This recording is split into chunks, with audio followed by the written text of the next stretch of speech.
Casié, Casié, Casié. Oh, Casié! Estou a vê-lo ligeiramente mal. Isto vê-se. Vê-se. Ouvintes, Isto vê-se logo. aqueles que só estão a ouvir, têm a oportunidade de ver todos os dias estes episódios e há algumas desgraças que acontecem neste estúdio de rádio. Ao vivo. Isto está guardado no YouTube. Tudo! Tudo está guardado, literalmente tudo está guardado no YouTube. Claro. Perguntaram-nos, querem algumas coisas guardadas, outras não, e nós... Queremos Tudo. guardem tudo no YouTube, por Tudo. favor. Podemos, menino? Vamos lá.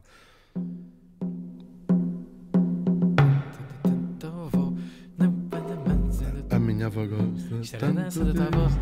A dança da chuva e a dança... Não estamos nesse sítio. Neste dia estamos em 1994 e morri em Beijing, Beijinho. aos 86 anos. Falamos do príncipe Pugie, o pretendente ao trono imperial da China. Vamos Bem ter aqui uma rijo, história 86 incrível. anos. É verdade, em 94 apenas. Vamos falar, bem, pretendente aqui não talvez o herdeiro do trono imperial, porque ele não, pretendente, ele não o reclamava. Vamos saber a história dele. Pugie nasceu em 1907, lá na mesma cidade, mas que na altura se chamava Pequim. Ele era filho de um dos príncipes da Casa Imperial, o clã Ainsin Jioro, da dinastia Qing, que é uma dinastia que vai governar ou reinar na China de 1636 a 1912. Grande fatia, sim. Grande empresa. Grande empresa. São esta fatia da história da China. Claro, ele tinha um irmão mais velho que ele, apenas um aninho, chamado Pu Yi, que já trouxemos aqui. Quando o nosso pequeno Pugie tinha pouco mais de um ano, e portanto o irmão pouco mais de dois, faz sentido, Faz mas sentido, tinha um ano sim, de diferença, sim. a vida deles vai se alterar para sempre. Então, Chega uma procissão de guardas e eunucos, uma gente incrível, bate-lhe à porta assim, tá bom, isto é horas de se bater à porta. Eles mandaram uma criada a abrir, Sim. eles ainda lhe fizeram mal, deram-lhe duas chapadas, a criada volta para dentro e diz assim, olha, eu nestas condições não trabalho mais, e é assim que a vida deles muda, ficaram sem aquela criada em particular. Uma revisão histórica ligeira. E passam a ter uma mulher a dias que ia lá só à quarta-feira. Que horror. Foi o Vamos Todos Morrer a Deus. Tchau. Não é verdade, esta procissão vinha a anunciar que o filho mais velho, portanto o irmão do nosso morto, o Puyi, tinha sido escolhido para ser o novo imperador. Havia a imperatriz viúva, não havia um sucessor óbvio, e ela vai escolher de facto este miúdo, que tinha 2 anos e poucos meses, para ser o próximo imperador. E arrancam-no de casa, vai levá-lo para esse sítio tão fascinante, a cidade proibida, a residência do imperador, que o próprio nome diz tudo, não é? Não se pode lá entrar. É um sítio incrível.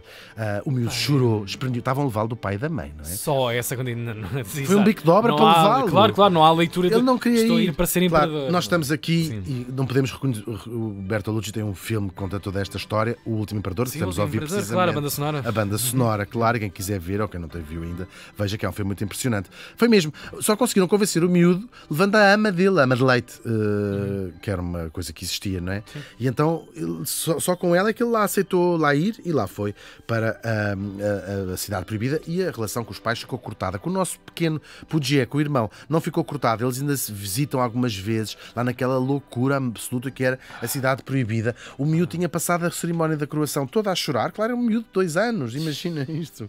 Quase 3, mas sim, muito criança. E depois, o seu feitio. O filme mostra esta relação dos dois. Há uma altura em que o irmão vai com um casaco que tinha um forro amarelo, e o amarelo é a cor. Lembras desta cena? Eu não me lembro. Esse filme é marcante. E ele foi-se tornando este miúdo, aqui sem responsabilidade, tinha 3 anos, e ele não fazia rigorosamente nada. Era um deus, porque ele é considerado um deus. E portanto tinha homens muito mais velhos, não tinha sequer uma pessoa da sua vaga idade ou jovem. Eram tudo gente velhíssima que o tratava como um deus, não é? Às arruas, e portanto ele foi ganhando uma coisa um bocadinho sádica, um feitio muito difícil, tinha ataques de fúria. É uma criança que vai experimentando os seus limites, e ele vai crescendo com um feitio mesmo bastante sádico. No filme há essa cena dele, manda um velho que beber tinta para mostrar ao irmão o seu poder. Claro, pronto, isto é tudo uma coisa estranhíssima. E depois ainda vai piorar quando lhe tiram a tal lama. Era a única pessoa que era a ligação dele, lá tiram. Só que as coisas na China vão seguindo o seu curso, já sabemos, e depois há muitos movimentos revolucionários ali a acontecer, a monarquia acaba por ser deposta. O Puyi, que tinha 5 anos, deixa de ter qualquer poder, mas nunca lhe dizem. O filme conta isto tudo. A República Chinesa vai-lhe dar uma série de benesses, como o de manter o título de imperador, de ser tratado diplomaticamente como um rei estrangeiro, e recebe uma pipa de massa, 4 milhões de dólares por ano. Bem, só para manter a cidade proibida, devia tudo para a farmácia. Não, aquilo para pintar, restaurar madeira.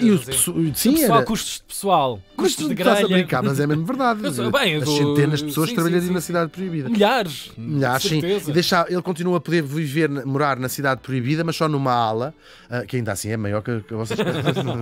A casas, o bairro.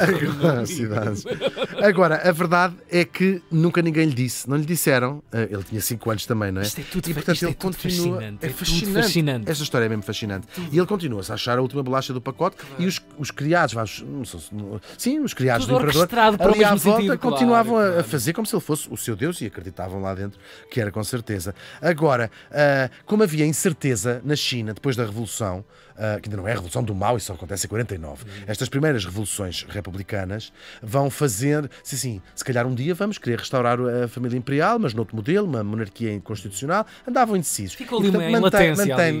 Vamos tratá-lo bem, não vá a estudar, e vamos educá-lo, porque se a gente quiser que um dia ele volte a ser imperador, precisamos de educá-lo. E é aqui que entra um professor inglês, Sir Reginald Johnson, que aparece... aliás, o filme O Último Imperador é baseado no livro, nas memórias que ele escreve. E então, Crepúsculo na Cidade Proibida, se chama assim o livro que ele escreve. Muito fascinante. E vai-se tornar a sua principal influência, vai-lhe dar uma influência, ele fica muito fascinado com o mundo ocidental, até pede para passar a ser chamado Henry Puyi, e vai começando a contar-lhe, usa óculos, ele não via nada, e os óculos, o Johnson disse, bem, vamos lhe dar óculos porque ele está quase cego, miúdo. E ninguém queria. O imperador, o imperador Deus, não pode ter defeitos físicos, não pode não ver mal. Portanto, aquilo é muito, muito interessante, essa vida. E começa-lhe a contar aos poucos um bocadinho do que se passa lá fora. E ele tinha vivido tão numa bolha que o Johnson começa-lhe a contar, bem, há estas preocupações políticas, há esta relação com a Inglaterra, começa-lhe a contar isto que se fala lá fora. Houve uma revolução, contando, sem lhe dizer, que não podia dizer que ele não era imperador. E ele tem uma revelação, um miúdo, que agora já tinha 10 anos, 12 anos, se quiseres, uma revelação de perceber que lá fora, ele disse assim, mas se eles falam de outra coisa que não seja do imperador? Ele achava que as únicas conversas das pessoas... Universo, claro, era assim que tinha sido educado para achar isso. É fascinante, isto é quase uma experiência sociológica no mau centocídio. E pronto, lá vai isto acontecer, até que há um golpe de Estado e vai expulsá-lo para sempre da cidade proibida. Tem ele 18 anos, dão-lhe 24 horas para largar aquela que durante séculos tinha sido a casa dos seus ancestrais. Aliás, eu disse 24 horas, não, são 3 horas para eles saírem. Portanto, é aquela loucura de levarem o que podiam, meteram-se em carros. O filme também retrata isso de uma maneira muito, muito, muito impressionante. É uma confusão, toda a gente em pânico, geral, não é? E o Puyi consegue ir com o Johnson. A cortar com séculos, não é? Com séculos. Claro, mesmo. Uma ação, uma só única ação. E pôs o imperador na rua, tudo isto era... Sim. E era toda a gente a tentar levar aquilo que podiam. Ele leva a roupa do corpo, para pouco mais, e lá se fogem para a embaixada do Japão. Ora, os japoneses andavam, claro, estamos aqui nos anos 30, a ver se controlavam toda a Ásia, não é? E vão acabar por conquistar a Manchúria. Há uma guerra entre a China e o Japão, isto é um bocadinho antes da Segunda Guerra, e acabam por conquistar a Manchúria no nordeste da Índia. E depois, para validar o seu poder na Manchúria, vão convidar o Puyi, que estava convidado deles, para metê-lo como imperador, e ele aceita ser imperador da Manchúria. Claro, é um Estado fantoche, é um Estado que não existe. Sim. E ele não tem qualquer poder, não é? Mas era quase uma jogada diplomática de afirmação, não é? Sim. Perante a China. Tal e qual. Claro, ele é uma época daquelas, vive rodeado de espiões, não é? E de agentes duplos, tentar ver quem é que ele faz, os espiões chineses, os espiões japoneses. Aquilo foi uma época, claro, e vai viver assim durante 12 anos. Isto ainda acontece nos anos 20. Estou a dizer mal. Sim, mas quando o Japão invade esta Manchúria, mas tudo ali na antecâmara da Segunda Guerra, digamos assim. O irmão vai viver com ele também. Ele, tanto, tinha casado com uma aristocrata japonesa, portanto, fortalecendo esta ligação da família que tinha ficado sem o seu trono ao Japão. Era o imperador chinês a casar com uma japonesa. Claro, sim. Aliás, isto é um ato altamente político do nosso morto casar com uma parente do imperador. E tiveram 2 filhas. Entretanto, ao fim da guerra, desta guerra e também da Segunda Guerra Mundial, 1945, a Rússia vai tomar a Manchúria, vai prender o Puyi. Japão de rastros.